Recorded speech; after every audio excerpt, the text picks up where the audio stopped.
Je m'apprête à discuter à Mme Karine Lavoie, qui est la conseillère en communication au Bureau d'audience publique sur l'environnement, communément appelé le BAP. Alors, bonjour, Mme Lavoie. Bonjour, Monsieur Blondeau. Alors, on est ici pour parler, bien sûr, du futur pont de l'île d'Orléans, sa construction. Il y avait donc une audience du BAP prévue à cet effet. Quels sont les différents enjeux qui en ressortent du rapport qui a été émis par le BAP par rapport aux constructions futures du pont? Oui, donc la consultation ciblée, qui est un mandat qui a été introduit avec les changements à la loi sur la qualité de l'environnement en 2018. Pour le pont de l'île d'Orléans, en fait, il s'agissait du premier projet sous la nouvelle loi concernant l'accélération de certains projets d'infrastructure, donc le projet de loi 66. Alors, les principaux enjeux identifiés par le ministre dans sa lettre, on parle de la conservation des milieux humides et hydriques, la protection des habitats fauniques, l'intégration du pont au patrimoine paysager et bâti de l'île d'Orléans. Parmi les conclusions du rapport, donc ce qu'il y a à retenir, entre autres, et évidemment, il y a d'autres avis et constats, mais on peut nommer, pour trouver la meilleure avenue de compensation pour le milieu naturel, donc le MTQ pourrait solliciter la participation de différents organismes régionaux qui œuvrent dans le domaine de l'environnement. On pense entre autres à ceux qui se consacrent à la protection du fleuve Saint-Laurent. Je ne sais pas si vous voulez d'autres exemples, je pourrais continuer. Oui, bien sûr. Peut-être juste au niveau, je sais que dans les conclusions, on parlait aussi de l'aspect de la fluidité de la circulation sur l'île d'Orléans. Je pense que ça touchait aussi une partie importante. Hein? Exactement. Donc, pendant les travaux, la commission suggère à ce que, pour diminuer en fait les incidences sur la fluidité de la circulation routière, la commission suggère que le MTQ devrait prévoir une campagne d'information annuelle à l'intention des visiteurs et des touristes de la grande région de Québec afin de les inviter à continuer de fréquenter l'île, bien entendu, compte tenu de l'importance économique du tourisme et de l'agrotourisme pour les insulaires. Donc, comme on voit, ça va être quelque chose qui s'étale, je crois, sur 5 ans. Donc, c'est comme vous dites, ça va être annuellement où les gens sont informés des périodes, des travaux qui seront faits. Exactement, oui. Peut-être juste nous rappeler la demande, le mandat qui a été fait par le ministère de l'Environnement a été fait à la mi-novembre, je crois, pour le BAP? En fait, comment ça fonctionne, c'est que tout projet qui est assujetti à la procédure doit passer par une période d'information publique et cette période est sous notre responsabilité. À l'intérieur de la période d'information publique, comme vous dites, qui s'est déroulée au mois du 5 octobre au 4 novembre, une période de 30 jours qui est réglementaire, les citoyens, les organismes, les municipalités, les groupes, toute personne intéressée à ce qu'il y ait un examen public du projet pouvait le faire. Donc, des gens se sont manifestés pour faire une demande de consultation publique. Et suite à ça, le ministre nous a donné un mandat, effectivement, de consultation ciblée. Et ces consultations... qui s'est tenu en décembre. C'est ça. Donc, les consultations ont lieu en décembre. Est-ce que... Oui. Je crois que la présentation se faisait de façon hybride, soit qu'il il y avait des gens qui pouvaient assister sur place à l'île d'Orléans, mais aussi de façon électronique.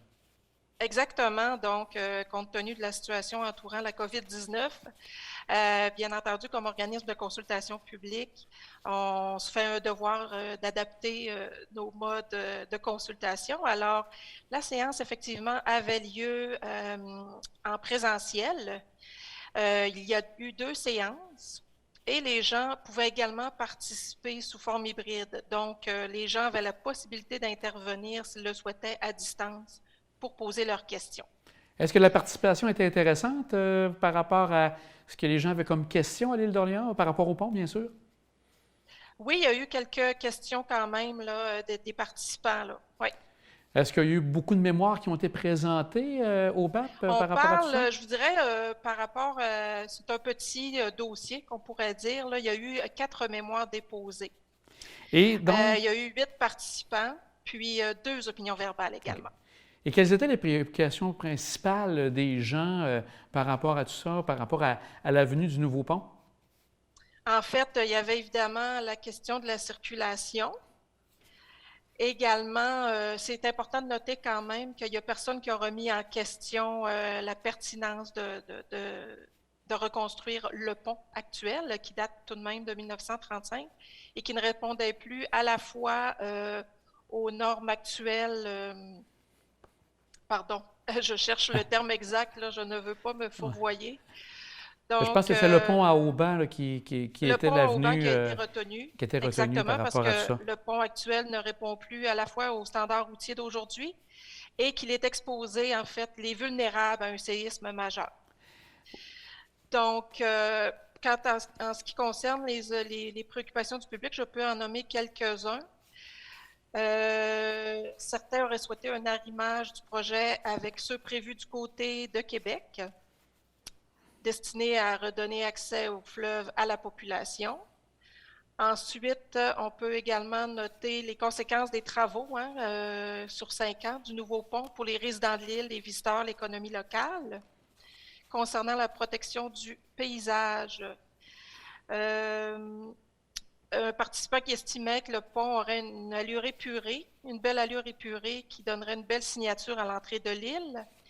Et concernant la conservation du pont actuel, bien, les avis étaient partagés. Il y a des gens qui estimaient que la réflexion sur son avenir devrait être poursuivie et consulter davantage les citoyens, de même que d'autres sont plutôt d'avis que le pont devrait être démoli, notamment parce que sa conservation serait coûteuse et qu'aucun organisme ne souhaite le prendre en charge. Si on regarde tout ça, donc, bien sûr, les commissaires, quel était le nombre des commissaires en question qui s'occupaient de Oui, cette commission-là?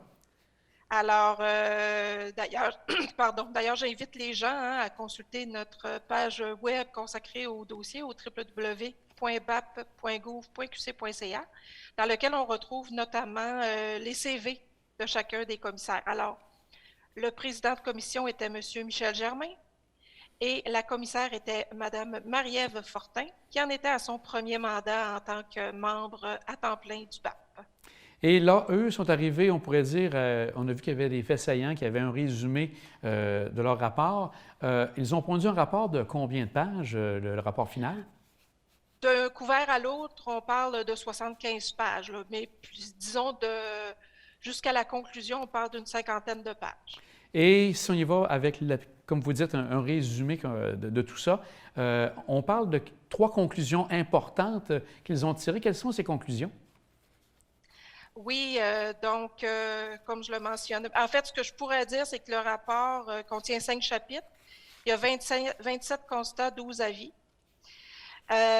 Donc, ce que j'ai, pardon, excusez-moi, les principaux constats et avis, c'est un petit peu ce que j'ai mentionné tout à l'heure, les avenues de compensation pour les travaux de création et de restauration pour les pertes permanentes des milieux humides et hydriques, entre autres, occasionnées par la réalisation du projet.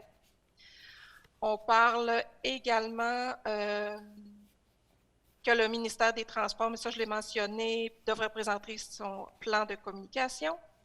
Et enfin, que le ministère des Transports devrait examiner avec la Commission de la capitale nationale, la Société des établissements du Québec, qu'on appelle communément la CEPAC, et la Ville de Québec, les interconnexions et les points de convergence que les cyclistes et les piétons devraient traverser afin d'assurer une fonctionnalité optimale et sécuritaire des aménagements prévus. Donc, c'est un peu le portrait, là. Mais évidemment, on invite toute personne intéressée à aller consulter l'ensemble du rapport sur le site du BAP. S'y trouve également à la fois les faits saillants, donc on parle d'un document de 4 pages, et le rapport en un clin d'œil, un document qui tient sur une page. Ce que j'ai aimé justement du rapport que vous dites en un clin d'œil, c'est au niveau des statistiques, il y en a 2 qu'on retrouve. Donc, c'est combien de visiteurs? On s'approche de plus de 500 000 visiteurs qui passent annuellement sur le pont? Oui, en fait, on parle de 675 000, qui est le nombre approximatif de visiteurs qui empruntent le pont chaque année, et 15 200, qui est le nombre moyen de véhicules qui circulent tous les jours sur le pont en période estivale. Et donc, ça devenait important de pouvoir arriver avec un nouveau pont parce qu'on voit que la circulation augmente au niveau du nombre et comme vous dites, d'ici là, tout sera fait de façon sécuritaire sûrement pour garder le pont actuel, Mais bien sûr, le commissaire ont adopté et trouve qu'il faut faire à tout prix un nouveau pont là, dans les conclusions. C'est bien ça? Exactement, oui. Donc, la construction du nouveau pont s'avère nécessaire. Bien, Madame Lavoie, merci de ces précisions. Et on a bien hâte de voir les travaux débuter qui commenceront, je crois, déjà au printemps avec les travaux d'aménagement. Donc, on a bien hâte de voir tout ça. Parfait. Simplement, peut-être en terminant, vous mentionnez que les rapports du BAP ont pour mission d'éclairer la décision gouvernementale. Donc, ce n'est pas à nous que revient la décision d'autoriser ou non le projet et à quelles conditions. C'est vraiment pour le Conseil des ministres à qui revient cette responsabilité. C'est une précision importante que je voulais apporter en terminant, Je comprends Monsieur parce que, Blondeau. comme vous dites, vous n'êtes pas l'instance décisionnelle, mais c'est grâce à des documents comme vous faites que les gens amènent à prendre de bonnes décisions à ce moment-là. Oui, exactement. Bien, une bonne fin de journée à vous, Madame Lavoie. Merci d'avoir participé. Merci, merci, Monsieur Blondeau. Ça me fait plaisir.